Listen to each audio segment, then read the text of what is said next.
Praise the Lord. Praise the Lord.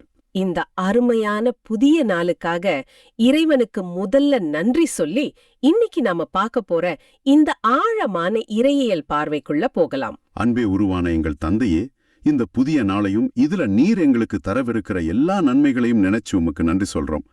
கடந்து போன இரவில எங்களை கண்ணின் மணி போல காத்து இந்த புதிய விடியலை காணச் செஞ்சு இரக்கத்துக்காக உம்மை போற்றுகிறோம். ஆமாம் ஆண்டவரே. இன்னைக்கு நாங்க தியானிக்க போற உம்முடைய வார்த்தைகள் எங்க உள்ளத்துல ஆழமா பதியணும், எங்க பயங்களை எல்லாம் அகற்றி உம்முடைய அன்பில நாங்க நிலைச்சிருக்க தேவையான ஞானத்தை தாரோம். எங்கள் எண்ணம், சொல், செயல் எல்லாத்தையும் உமக்கு உகந்ததா மாற்றுங்க. இந்த நாள் முழுசும் உமது பிரசன்னத்தை நாங்க உணர்ந்திடச் செய்யுங்கப்பா. இந்த மன்றாட்டை எங்கள் சகோதரராகிய இயேசுவின் பெயரில் உம்முன் வைக்கிறோம் அப்பா. ஆமென். இன்றைய வாசகங்களோட ஆன்மாவோட ரொம்ப அழகா பொருந்தக்கூடிய ஒரு சின்ன ஸ்டோரி இருக்கு. சொல்லுங்க. ஒரு முறை ஒரு பெரிய புயல்ல ஒரு கப்பல் மாட்டிக்குது. அதுல இருந்த மாலுமிகள்லாம் அவ்வளவுதான், நம்ம வாழ்க்கை முடிஞ்சுதான்னு நினைச்சு பயத்துல உறைஞ்சு போயிருக்காங்க. சரி. ஆனா அவங்களோட கேப்டன் மட்டும் ரொம்ப அமைதியா கப்பலை வழி நடத்திட்டு இருக்காரு. ஓஹோ. புயல் ஓஞ்சதுக்கு அப்புறம் ஒரு மாலுமிக்கு ஒரே ஆச்சரியம். அவர் கேப்டன் கிட்ட போய், எப்படி உங்களால மட்டும் இவ்ளோ அமைதியா இருக்க முடிஞ்சுது அப்படின்னு கேக்குறாரு. ஆமா, நியாயமான கேள்விதான். அதுக்கு அந்த கேப்டன் சொன்ன பதில் தான் ரொம்ப முக்கியம். என் சின்ன பொண்ணு வீட்ல எனக்காக காத்துட்டு இருக்கா. அவன் முகத்தை பாக்குறதுக்காக நான் கண்டிப்பா கரை சேரணும்னு ஒரு நம்பிக்கை எனக்குள்ள இருந்துச்சு.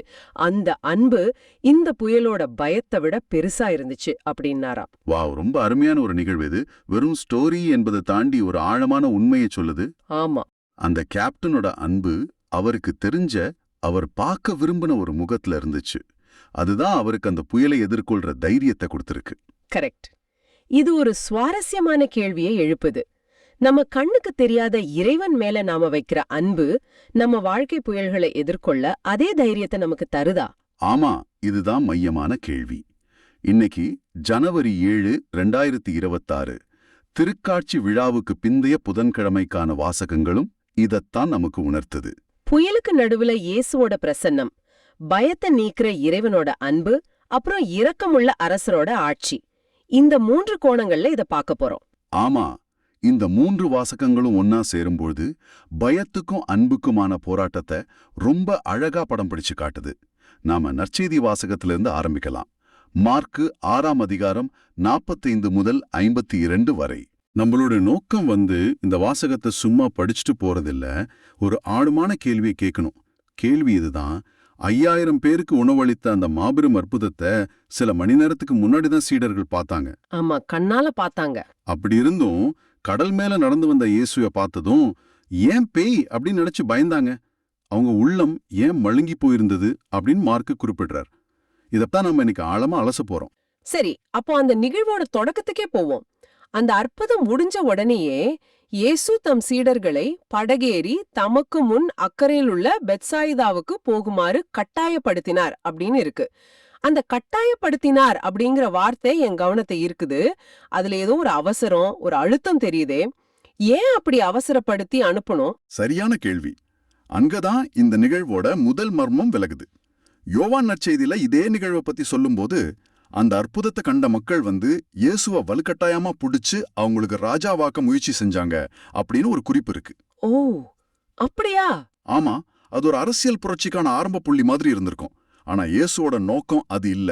அதனால அந்த அரசியல் அழுத்தத்துல இருந்தும் அந்த தவறான எண்ணங்கள்ல இருந்தும் தான் சீடர்களை பிரிக்க அவங்கள உடனடியா அந்த இடத்துல இருந்து அப்புறப்படுத்துறாரு.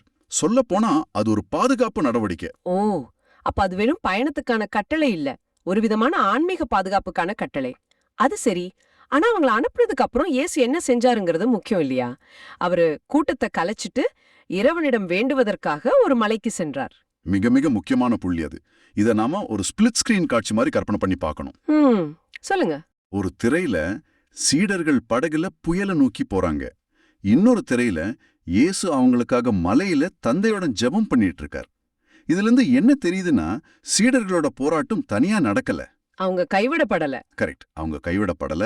அவங்க போராட்டத்தோட ஒவ்வொரு நொடியும் இயேசுவோட ஜெபத்தால சூழப்பட்டிருந்தது. இது நமக்கும் பொருந்தும்.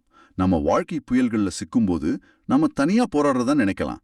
ஆனா திரைக்கு பின்னால நமக்காக இயேசு இருக்காருங்கிற ஆறுதல் இதுல இருக்கு. நிச்சயமா. இப்ப புயலுக்கு வருவோம். பொழுது சாய்ந்த பிறகும் படகு நடுக்கடலில் இருந்தது அப்படின்னு வாசகம் சொல்லுது. பல மணி நேரம் போயிருக்கு. எதிர்காற்று அடித்ததால் அவர்கள் தண்டு வலிக்க பெரிதும் வருந்துவதை இயேசு காண்கிறார். இந்த பயம்ங்கிறது சும்மா மனசுல வர்ற பயம் மட்டும் இல்லதானே. கலிலேய கடல் புயல்களுக்கு பெயர் பெற்றதுன்னு நான் படிச்சிருக்கேன். முற்றிலும் உண்மை. கலிலேய கடலோட புவியியல் அமைப்பே வித்தியாசமானது. சுத்தியும் மலைகளும் பள்ளத்தாக்குகளும் இருக்க, கடல் மட்டத்திலிருந்து அது ரொம்ப தாழ்வான பகுதியில இருக்கு.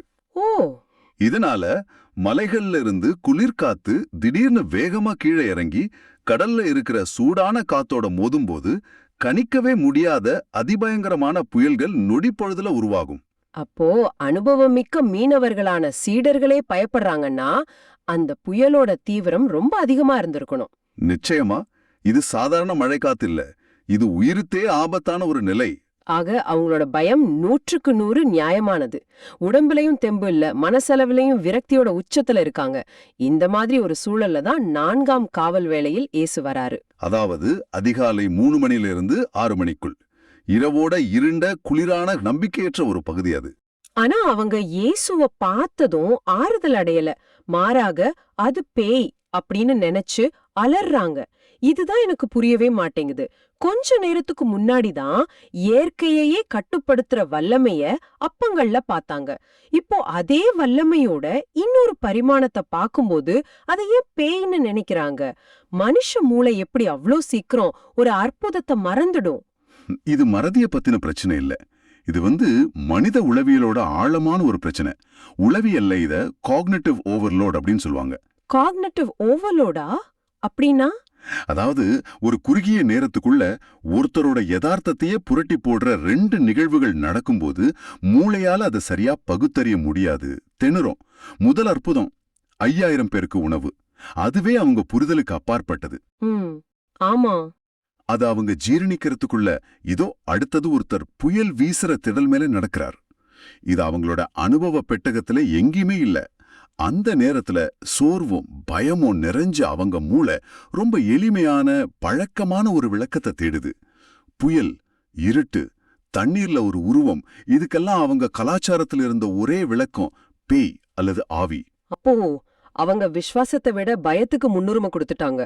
பயம் அவங்களோட பகுத்தறிவை செயலிழக்க வச்சிடுச்சு. கரெக்ட். அவங்க முதல் அற்புதத்தை மறக்கல, ஆனா 2வது அற்புதத்தை அதோட இணைக்க தவறிட்டாங்க. இது ரொம்ப சுவாரஸ்யமான பார்வை. ஆமா. ஆனா அவங்க பயத்தோட உச்சத்துல தான் இயேசு பேசுறார். அந்த வார்த்தைகளை கவனிங்க. துணிவு கொள்ளுங்கள், நான் தான், அஞ்சாதீர்கள். இந்த நான் தான்ங்கிற வார்த்தை சும்மா இட்ஸ் மீன்னு சொல்றது மட்டும் அல்ல. மூல மொழியான கிரேக்கத்துல ஏகோ ஈமி அப்படிங்கிற பதம் பயன்படுத்தப்பட்டிருக்கு. ஏகோ ஈமி?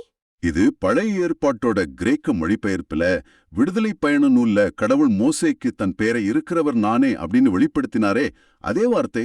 ஓ, அப்படியானால் யூதர்களான சீடர்களுக்கு அந்த வார்த்தையோட முழு கனமும் தெரிஞ்சிருக்கும். இயேசு இங்க நான் தான் இயேசுன்னு தன்னை அறிமுகப்படுத்தல. இல்ல, மாறாக பிரபஞ்சத்தையே படைத்த கடவுளின் பிரசன்னம் நானே அப்படின்னு தன் இறைத்தன்மையை அறிவிக்கிறார். புயலுக்கு நடுவுல, இயற்கையோட குழப்பத்துக்கு மத்தியில படைப்பின் ஆண்டவர் நான் தான் இங்க இருக்கேன் அப்படின்னு பிரகடனம் செய்றார். மிகச் சரியா சொன்னீங்க. அது வெறும் ஆறுதல் வார்த்தை இல்ல, அது ஒரு இறையியல் பிரகடனம். அதனாலதான் அவர் படகுல ஏறின உடனே காற்று அடங்கியது. ஆமா. அவருடைய வார்த்தையோட அதிகாரத்துக்கும் இயற்கையோட கீழ்ப்பிடுதலுக்கும் உள்ள நேரடி தொடர்பை மார்க் இங்க காட்டுறார். எங்க இறைவனோட பிரசன்னம் இருக்கோ அங்க குழப்பத்துக்கு இடமில்ல, அமைதிதான் நிலவும். புயல் ஓஞ்சதுக்கு அப்புறம் சீடர்கள் மிக மிக மலைத்து போனார்கள் அப்படின்னு வாசிக்கிறோம். இது விசுவாசத்தால வந்த ஆச்சரியம் மாதிரி தெரியல, ஒரு விதமான திகைப்பு, அதிர்ச்சி. கரெக்ட். இதுக்கான காரணத்தை தான் மார்க் கடைசி வசனத்துல ஒரு வெடிகுண்டு மாதிரி போடுறார். ஏனெனில் அப்பங்கள் பற்றிய நிகழ்ச்சியை அவர்கள் புரிந்து கொள்ளவில்லை, அவர்கள் உள்ளம் மழுங்கி போயிருந்தது. இதுதான் இந்த முழு நிகழ்வோட மையப்புள்ளி. ஆமா, இதுதான் மார்க்கோட ஒட்டுமொத்த நற்செய்தியோட முக்கிய கருத்துக்கள்ல ஒண்ணு. சீடனங்களோட புரிந்து கொள்ளாமை. உள்ளம் மழுங்கி போயிருந்தது அல்லது கடினப்பட்டு போயிருந்தது அப்படிங்கிறதுக்கு அர்த்தம் அவங்க கெட்டவங்கன்னு இல்ல. பின்ன மாறாக அவங்க பார்வை குறுகியதா இருந்துச்சு. அவங்க இயேசுவோட அற்புதங்களை தனித்தனி நிகழ்வுகளா பார்த்தாங்க. அப்பங்களை பெருக செய்தது ஒரு பெட்டியில, புயலை அடக்கியது இன்னொரு பெட்டியில. ஆனா இந்த எல்லா அற்புதங்களையும் செய்யறது ஒரே நபர் தான். அந்த நபரோட அடையாளம் என்ன அப்படிங்கறத அவங்களால இணைச்சு பார்க்க முடியல. அப்போ கடினப்பட்ட உள்ளம்ங்கிறது ஆன்மீக ரீதியா டாட்ஸ கனெக்ட் பண்ண முடியாத ஒரு நிலைன்னு சொல்லலாமா? அருமையான வார்த்தை. அப்பங்களை பெருகச் செஞ்சவரால காற்றையும் கடலையும் கட்டுப்படுத்த முடியுங்கிற அந்த இணைப்ப அவங்களால உருவாக்க முடியல. அவங்க அற்புதத்தோட செயலை பார்த்தாங்களே தவிர அந்த அற்புதத்தை செஞ்சவரோட ஆளுமைய, அவரோட உண்மையான அடையாளத்தை புரிஞ்சுக்கல. அதுதான் சரியான வார்த்தை. A failure to connect the dots. Mark இதை ஏன் இவ்வளோ அழுத்தமா சொல்றாருன்னா, அவர் தன் வாசகர்களுக்கு ஒரு பாடத்தை கத்துக் கொடுக்க விரும்புறார். இயேசுவோட அற்புதங்கள் வெறும் மேஜிக் ஷோக்கள் இல்ல. அவை ஒவ்வொன்னும் அடையாளங்கள். ஆமா, அவை ஒவ்வொன்னும் இயேசு யார் என்பதை காட்டும் அடையாளங்கள். அப்பங்களை பெருகச் செஞ்சது அவர் ஜீவன் தரும் உணவுங்கிறத காட்டுது. புயலை அடக்கியது அவர் படைப்பின் மீதே அதிகாரம் கொண்ட கடவுளுங்கிறத காட்டுது. சீடர்கள் இந்த ஆழமான அர்த்தத்தை புரிஞ்சுக்க தவறிட்டாங்க. இது நமக்கும் ஒரு பெரிய எச்சரிக்கை. அதாவது கடந்த காலத்துல கிடைச்ச உதவிகள், தீர்க்கப்பட்ட பிரச்சனைகள், கிடைச்ச வெற்றிகள், இதையெல்லாம் நம்ம நினைவில கொள்ள தவறும்போது, அடுத்த புயல் வரும்போது நம்ம ரொம்ப எளிதா பயந்துடுறோம். கடவுள் என்ன கைவிட்டுட்டாரோ அப்படின்னு சந்தேகப்படுறோம். கரெக்ட். சீடர்களை போலவே நமக்கு உதவி செய்ய வர்ற இயேசுவ ஒரு புதிய பிரச்சனையாகவோ இல்ல தீர்க்கவே முடியாத ஒரு சவாலாகவோ தப்பா புரிஞ்சுக்கிறோம். இன்னைக்கு இந்த ஆழமான பார்வை நமக்கு கத்துக் கொடுக்கிறது இதுதான். இயேசு நம்ம போராட்டங்களை கவனிக்கிறவர், சரியான நேரத்துல உதவிக்கு வர்றவர். ஆனா கடினப்பட்ட உள்ளமும் கடந்த கால அற்புதங்களோட ஆழத்தை புரியாத தன்மையும் அவரோட உதவியை நம்ம அடையாளம் கண்டுக்க தடையா இருக்கு. விசுவாசம்ங்கிறது கடந்த கால அனுபவங்கள்ல இருந்து நிகழ்காலத்தோட சவால்களை எதிர்கொள்ற ஆற்றலை பெறுறதுதான். அப்படியானால் நாம ஒவ்வொருவரும் நம்மள நாமே கேட்டுக்க வேண்டிய ஒரு சிந்தனைக்கான கேள்வி இதுதான். உங்க வாழ்க்கை புயல்கள்ல ஆண்டவர் ஏற்கனவே உங்க வாழ்க்கையில செஞ்ச அப்பங்களின் அற்புதங்களை அதோட முழு அர்த்தத்தோட புரிஞ்சுக்க தவறியதால உங்களுக்கு உதவி செய்ய வர்ற இயேசுவ நீங்க ஒரு புதிய பயமாகவோ அல்லது தவறான கண்ணோட்டத்திலோ பார்த்த தருணங்கள் உண்டா? இது நாம ஒவ்வொருவரும் ஆழமா சிந்திக்க வேண்டிய ஒண்ணு. சீடர்கள் பயத்துல சிக்கியிருந்தாங்க. ஏன்னா இயேசு யாருங்கிறத அவங்க முழுமையா புரிஞ்சுக்கல. இந்த புரிதலின்மைக்கும் பயத்துக்கும் உள்ள இடைவெளியை எப்படி சரி செய்யறது? இதுக்கு முதல் வாசகம் ஒரு அற்புதமான பதில கொடுக்குது. ஆமா, திருத்தூதர் யோவான் எழுதிய முதல் திருமுகம் 4ஆம் அதிகாரம் 11 முதல் 18 வசனங்கள். இதுதான் இந்த நாளோட வாசகங்களை இணைக்கிற பாலம். சொல்லப்போனா நற்செய்தி நோயை விவரிக்குதுன்னா முதல் வாசகம் அதுக்கான மருந்த தருது. சரியா சொன்னீங்க. வசனம் 11லயே ஒரு முக்கியமான கட்டளை இருக்குது இல்லையா? கடவுள் இவ்வாறு நம்மீது அன்பு கொண்டார் என்றால் நாமும் ஒருவர் மற்றவர் மீது அன்பு கொள்ள கடமைப்பட்டிருக்கிறோம். இது நீங்க அன்பு காட்டலாம் காட்டாமலும் இருக்கலாம்னு ஒரு விருப்பம் மாதிரி இல்ல, இது ஒரு கடமை. அப்படிதானே? நிச்சயமா, இது ஒரு கடமை. அதாவது கடவுள் நம்ம மேல காட்டின அன்புக்கு நாம செய்யற ஒரு பதில் செயல். இது ஒரு நன்றி கடன் மாதிரி கூட சொல்லலாம். அதோட தொடர்ச்சியா வசனம் 12ல ஒரு ஆச்சரியமான விஷயத்த சொல்றார் பாருங்க. கடவுளை எவரும் என்றுமே கண்டதில்லை. ஆமாம், இதுதான் ரொம்ப அடிப்படையான கேள்வி. ஒரு மதத்தோட மையமே கடவுள்னா அவரே பார்க்க முடியலங்கிறது ஒரு பெரிய சவால் இல்லையா? மிக முக்கியமான கேள்வி. ஆனா அதுக்கு பதிலும் அதே வசனத்துல இருக்குது. நாம் ஒருவர் மற்றவரிடம் அன்பு கொள்ளோம் என்றால் கடவுள் நம்மோடு இணைந்திருப்பார். சொல்லப்போனா கடவுளை நீங்க பார்க்கணுமா? வானத்தை பார்க்காதீங்க, உங்க பக்கத்துல இருக்கிறவங்கள பாருங்க, அவங்க மேல அன்பு காட்டுங்க, அங்கே கடவுளை பாப்பீங்கன்னு சொல்றார். அப்போ நாம ஒருத்தருக்கு ஒருத்தர் காட்டுற அன்புதான் கடவுள் நம்ம கூட இருக்காருங்கிறதுக்கு ஒரே சாட்சியா? இது கேட்கும்போது ஒரு பெரிய பொறுப்பு மாதிரி தெரியுதே. ஆமா, ஒரு பெரிய பொறுப்பு தான், அதே நேரத்துல ஒரு பெரிய சக்தியும் கூட. நீங்க காட்டுற அன்பு, உங்க பொறுமை, உங்க மன்னிப்பு, இதெல்லாம் வெறும் நல்ல குணங்கள் மட்டும் இல்ல. அதெல்லாம் கடவுளோட பிரசன்னத்தோட வெளிப்பாடுகள். அதாவது கடவுள் இருக்காரா இல்லையான்னு ஆதாரம் தேடி அலைய வேண்டாம், அன்பை உருவாக்குங்க, அங்கே ஆதாரம் தானா கிடைக்கும். இதுதான் அதோட சாரம். சரி, இங்க அன்புன்னு சொல்லும்போது அது எந்த வகையான அன்பு? ஏன்னா அன்புங்கிற வார்த்தையை நாம பலவிதமா பயன்படுத்துறோம். கரெக்ட். இது ரொம்ப முக்கியமான கேள்வி. இந்த வாசகத்தோட ஆழமே இங்குதான் இருக்குது. மூல மொழியான கிரேக்கத்துல அன்புக்கு பல வார்த்தைகள் இருக்கு. ஆனா யோவான் இங்க பயன்படுத்துற வார்த்தை அகாபே. அகாபே, அதுக்கும் மத்த அன்புக்கும் என்ன வித்தியாசம்? அகாபேங்கிறது அது ஒரு உணர்ச்சியை விட ஒரு செயல். எந்த பிரதிபலனையும் எதிர்பார்க்காத தன்னலமற்ற ஒரு நிபந்தனையற்ற அன்பு. அடுத்தவங்க அதுக்கு தகுதியானவங்களா இல்லையான்னு பார்க்காம கொடுக்கறது. மழை மாதிரி நல்லவங்க கெட்டவங்கன்னு பார்க்காம எல்லார் மேலயும் பெய்யுது இல்லையா, அது மாதிரி. ஓ, அப்ப வெறும் பாசம் காட்டுறதில்ல, செயலால நிரூபிக்கப்படுற தன்னலமற்ற அன்பு, அதுதான் கடவுளை வெளிப்படுத்துற கண்ணாடி. சரியா சொன்னீங்க. அந்த அகாபே அன்பை நாம காட்டும் போதுதான் கடவுள் நம்மில் இருக்கிறார். சரி, இந்த இணைப்பு, அதாவது கடவுள் நம்ம கூட இருக்கிறாங்கங்கறத நாம எப்படி உறுதியா தெரிஞ்சுக்கிறது? அதுக்கும் இந்த வாசகம் வழிகாட்டுதா? ஆமா, நிச்சயமா. அடுத்த கட்டத்துக்கு நம்மள கூட்டிட்டு போகுது. யோவான் இதுக்கு 2 வழிகளை சொல்றார். 2 வழிகளா? என்ன அது? முதலாவது ஒரு அகவயமான வழி, இன்டர்னல். வசனம் 13 சொல்லுது, அவர் தமது ஆவியை நமக்கு அருளியதால் நாம் அவரோடு இணைந்திருக்கிறோம். இது உள்ளிருந்து வர்ற ஒரு உறுதி. ஆவியானவர் மூலமா நமக்குள்ள வர்ற ஒரு உணர்வு.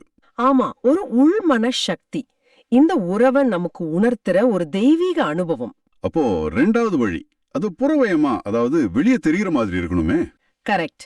2வது வழி ஒரு புறங்கிரங்க அறிக்கை. வசனம் 15ல இயேசுவை இறைமகன் என ஏற்று அறிக்கையிடுபவரோடு கடவுள் இணைந்திருக்கிறார்னு சொல்லப்பட்டிருக்கு. ஆக உள்ளுக்குள்ள ஆவியின் உணர்த்துதல், வெளியில விசுவாச அறிக்கை, இந்த 2ம் சேரும்போது அந்த இணைப்பு உறுதியாகுது. ஆமா, இந்த 2ம் தான் நாம கடவுளோட இணைஞ்சிருக்கிறோங்கிறதுக்கான அசைக்க முடியாத சான்றுகளா யோவான் முன்வைக்கிறார். இந்த இணைப்பு தான் நம்மள அந்த ரொம்ப பிரபலமான வசனத்துக்கு கூட்டிட்டு வருது. வசனம் 16, கடவுள் அன்பா இருக்கிறார். இது கடவுளுக்கு அன்பு இருக்கிறதுன்னு சொல்றதுல இருந்து எப்படி அழகானது? அருமையான கேள்வி. இந்த ஒரு சின்ன வார்த்தை மாற்றத்துல தான் கிறிஸ்தவ இறையியலோட மையமே இருக்குது. கடவுளுக்கு அன்பு இருக்கிறதுன்னு சொன்னா, அன்பு அவரோட பல குணங்கள்ல ஒண்ணு. அவருக்கு கோபம் இருக்கு, நீதி இருக்கு, அது மாதிரி அன்பும் இருக்கு. ஆனா யோவான் அப்படி சொல்லல. இல்ல, அவர் என்ன சொல்றார்? கடவுள் அன்பா இருக்கிறார். அதாவது அன்புங்கிறது கடவுளோட ஒரு குணம் இல்ல, அதுவே கடவுளோட இயல்பு, அதுவே அவரோட முழுமையான சுபாவம். இது ஒரு உதாரணத்தோட விளக்க முடியுமா? நிச்சயமா. இப்போ நெருப்பு இருக்குதுன்னா அதிலிருந்து வெப்பத்தை பிரிக்க முடியுமா? முடியாது. முடியாது. நெருப்பு இருக்கிற இடத்துல வெப்பம் இருந்தே தீரும்.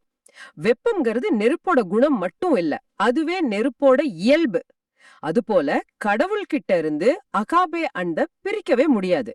அப்போ அன்பில் நிலைத்திருக்கிறவங்க கடவுளில் நிலைத்திருக்கிறாங்கன்னு சொல்றது சரிதான். ஆமாம், அன்புங்கிறது ஒரு உணர்ச்சி மட்டும் இல்ல, அத நாம வாழ்ற ஒரு இடம், ஒரு நிலை. அந்த அன்புக்குள்ள நாம வாழும்போது நம்ம கடவுளுக்குள்ளேயே வாழ்கிறோம். இது கடவுளை பத்தின நம்ம பார்வையே மாத்துது. கடவுள் எங்கேயோ சிம்மாசனத்தில் இருக்கிற அரசர் இல்ல, அவர் உறவுகளுக்கு நடுவுல பாயிர அன்பின் ஆற்றல். அப்படி ஒரு புரிதல் வருது. ஆமாம், இதுதான் இந்த வாசகத்தோட கடைசி பகுதிக்கு, அதோட உளவியல் தாக்கத்துக்கு நம்மள கூட்டிட்டு போகுது. வசனம் 18, அன்பில் அச்சத்திற்கு இடமில்லை, மாறாக நிறை அச்சத்தை அகற்றிவிடும். இதுதான் அந்த வரி இல்லையா? ஆமாம், இந்த இறையியல் புரிதலோட நடைமுறை விளைவு என்னங்கிறது தான் இந்த வசனம். பல சமயங்கள்ல மதங்கள் கடவுளை பற்றிய ஒரு பயத்தை உருவாக்குது. ஆனா இங்க நிறை அன்பு அச்சத்தை அகற்றும்னு சொல்லப்பட்டிருக்கு. இது ஒரு பெரிய முரண்பாடு இல்லையா? உண்மையிலே யோவான் இந்த வாதத்தை ரொம்ப தர்க்க ரீதியா கொண்டு போறார். அவர் கேக்குறார், நாம ஏன் பயப்படுறோம்? குறிப்பா கடவுளுக்கு ஏன் பயப்படணும்? தண்டனை கிடைச்சிடுமோங்கிற பயம். கரெக்ட். தண்டனை கிடைச்சிருமோங்கிற எண்ணத்துலதான் பயம் வருது. வசனம் 18ஓட பிற்பகுதியும் அதான் சொல்லுது. ஏனெனில் அச்சத்தில் தண்டனை உணர்வு அடங்கியுள்ளது. ஆனா யோவான் இதுக்கு ஒரு மாற்று வழியை சொல்றார். ஆமா, அவர் என்ன சொல்றாருன்னா, நீங்க கடவுளோட இயல்பை சரியா புரிஞ்சுக்கிட்டீங்கன்னா, அதாவது கடவுள் தண்டிக்கிற நீதிபதிங்கிறத விட அவர் அகாபே அன்போட உருவம்னு உணர்ந்துகிட்டீங்கன்னா, தண்டனைய பத்தின பயத்துக்கு அங்க இடமே இல்ல. ஒரு குழந்தை தான் அன்பு தாய்கிட்ட தப்பு பண்ணிட்டா தண்டனை கிடைக்குமோன்னு பயப்படுறத விட அம்மாவோட அன்பை இழந்துடுவோமோன்னு தான் வருத்தப்படும். அந்த உறவோட பாதுகாப்பு உணர்வு தண்டனையோட பயத்தை விட பெருசு. அது ஒரு பிள்ளை தன் அன்பு தந்தைய சந்திக்கிற மாதிரி இருக்கும். அந்த சந்திப்பை பத்தி நமக்கு பயம் இருக்காது, ஒரு ஆவல் தான் இருக்கும். அப்போ ஒருத்தர்கிட்ட கடவுளை பத்தின பயம் அதிகமா இருந்தா அவங்க கிட்ட அன்பை இன்னும் முழுமையடையலன்னு இந்த வாசகம் சொல்லுதா? இது கேட்க கொஞ்சம் கடினமா இருக்கே. அதுதான் யோவானோட வாதம். அவர் ரொம்ப தெளிவா இருக்கார். அச்சம் கொள்பவரிடம் அன்பு நிறைவு அடையா. இது ஒரு தீர்ப்பு மாதிரி சொல்லப்படல, ஒரு நோய் அறிதல் மாதிரி. நம்ம ஆன்மீக வாழ்க்கையில கடவுளோட உறவுல தண்டனையின் பயம் அதிகமா இருக்கா, இல்ல அன்பின் நம்பிக்கை அதிகமா இருக்கான்னு நம்மள நாமே கேட்டுக்க ஒரு வாய்ப்பு. பயம் இருந்தா அன்போட புரிதல்ல இன்னும் வளர வேண்டியிருக்குன்னு அர்த்தம். ஆமா, அது ஒரு அறிகுறி. அப்போ இந்த வாசகம் நம்மள ஒரு பயணத்துக்கு கூட்டிட்டு போகுது. அன்ப ஒரு கடமையா ஆரம்பிச்சு அது கடவுளோட சாட்சியா மாறி கடைசியில நம்மளோட மிகப்பெரிய பயத்தையும் நீக்கிற ஒரு சக்தியா மாறுது. அப்படிதானே? மிக சரியா தொகுத்தீங்க. இதுதான் இந்த சின்ன வாசகத்துக்குள்ள பொதிஞ்சிருக்கிற மிகப்பெரிய செய்தி. அப்போ சுருக்கமா சொன்னா இந்த வாசகம் நமக்கு 3 முக்கியமான செய்திகளை தருது. 1, கடவுளோட அன்புக்கு பதிலா அன்பு செய்யறது நம்ம கடமை. 2வது, நம்ம அன்புதான் கடவுள் நம்ம கூட இருக்காருங்கிறதுக்கு சாட்சி. கடைசியா கடவுளோட நிறைவான அன்பு நம்ம கிட்ட இருந்து எல்லா விதமான பயத்தை அகற்றி தீர்ப்பு நாள்ல நம்பிக்கையை தருது. ஆமாம், சீடர்களோட படகுல இல்லாத ஒண்ணு இந்த நிறை அன்புதான். அவங்க கிட்ட அன்பு இருந்துச்சு. ஆனா அது புயலையும் மரண பயத்தையும் ஜெயிக்கிற அளவுக்கு நிறைவானதா இல்ல. கரெக்ட். சீடர்கள் புயலுக்கு பயந்தாங்க. ஆனா அதுக்கும் கீழே கடவுள் நம்மள கைவிட்டுட்டாராங்கிற பயம் இருந்திருக்கலாம். இருக்கலாம். யோவான் சொல்றாரு, கடவுளோட நிறை அன்பு இந்த அடிப்படை பயத்தை நீக்குது. ஏன்னா அந்த அன்பு நிபந்தனையற்றது. நீ சரியா இருந்தாதான் அன்பு காட்டுவேன்னு அது சொல்றது இல்ல. நீ என்னோட பிள்ளை, அதனால நான் உன் மேல அன்பு கொள்றேன்னு சொல்லுது. இந்த உறுதியான நிலைதான் தண்டனை பற்றின பயத்தை அகற்றி தீர்ப்பு நாள்ல கூட நமக்கு துணிவை தருது. ஆக நற்செய்தியில இயேசுவோட பிரசன்னம் வெளியிருந்த புயலை அடக்குச்சு. முதல் வாசகத்துல கடவுளோட அன்பு உள்ளத்துல இருக்கிற பயத்தை அகற்றுது. இப்போ பதிலுரை பாடல், திருப்பாடல் 72. ஆமா, புயலை அடக்கி பயத்தை போக்குற இந்த இயேசு எப்படிப்பட்ட ஒரு அரசருங்கிறத இந்த பாடல் விவரிக்குது.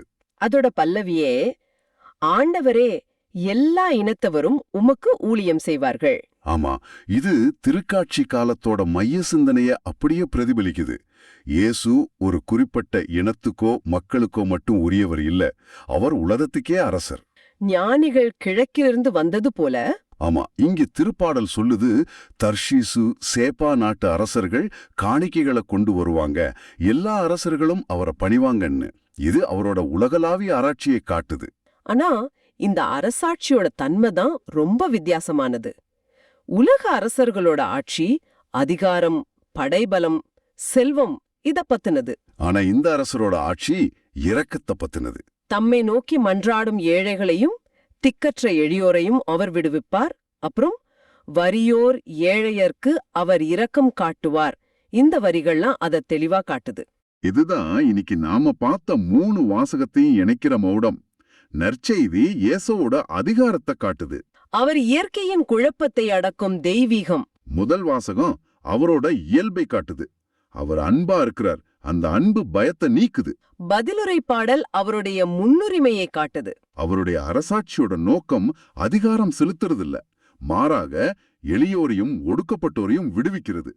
அதிகாரம், அன்பு, இரக்கம், இந்த 3 இணைஞ்சதுதான் நாம வணங்குற இயேசுவோட முழுமையான உருவம். அப்படியானால் நாம வெறும் அற்புதங்களை செய்யற ஒருத்தரை பின்பற்றல, அன்பையே உருவானவரா கொண்ட ஒருத்தரையும் மட்டும் பின்பற்றல, நீதியை விரும்புற ஒரு அரசரையும் மட்டும் பின்பற்றல.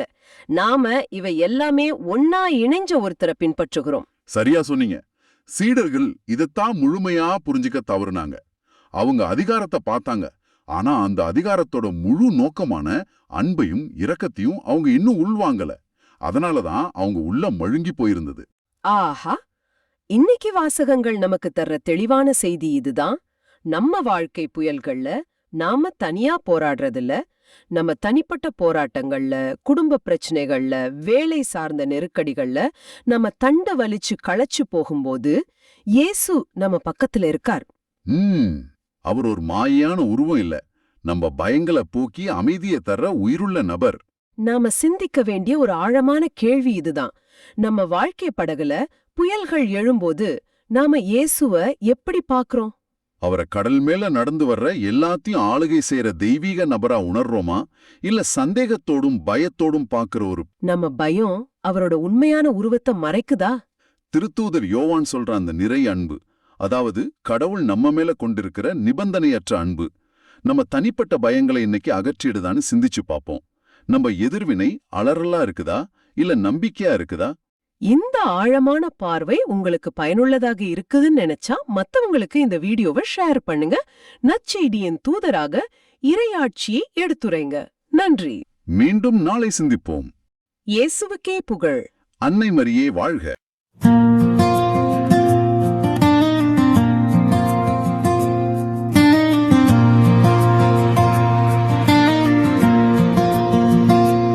ஆண்டவரே, எல்லா இனத்தவரும் உமக்கு ஊழியம் செய்வார்கள். ஆண்டவரே, எல்லா இனத்தவரும் உமக்கு ஊழியம் செய்வார்கள்.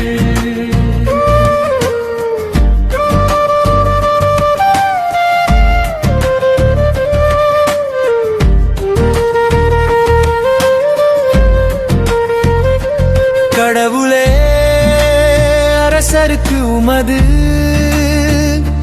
நீதி தீர்ப்பை வழங்கும். ஆற்றலை அழியும் அரச மைந்தரிடம் உமது நீதி விளங்கச் செய்யும்.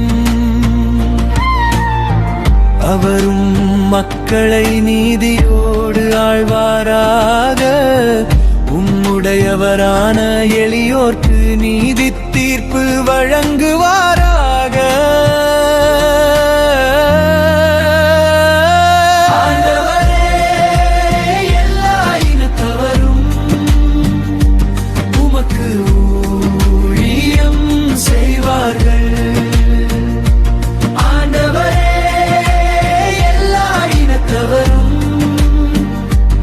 உமக்கு ஊழியம் செய்வார்கள்.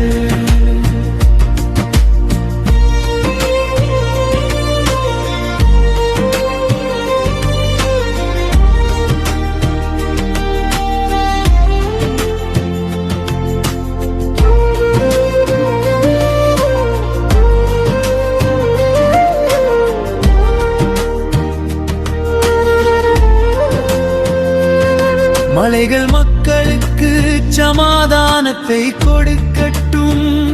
குன்றுகள் நீதியை விளைவிக்கட்டும். எளியோரின் மக்களுக்கு அவர் வீதி வழங்குவாராக.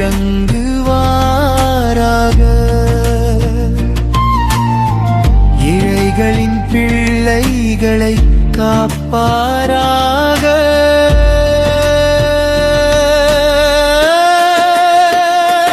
ஆண்டவரே, எல்லா இனத்தவரும் உமக்கு ஊழியம் செய்வார்கள். ஆண்டவரே, எல்லா இனத்தவரும் உமக்கு ஊழியம் செய்வார்கள்.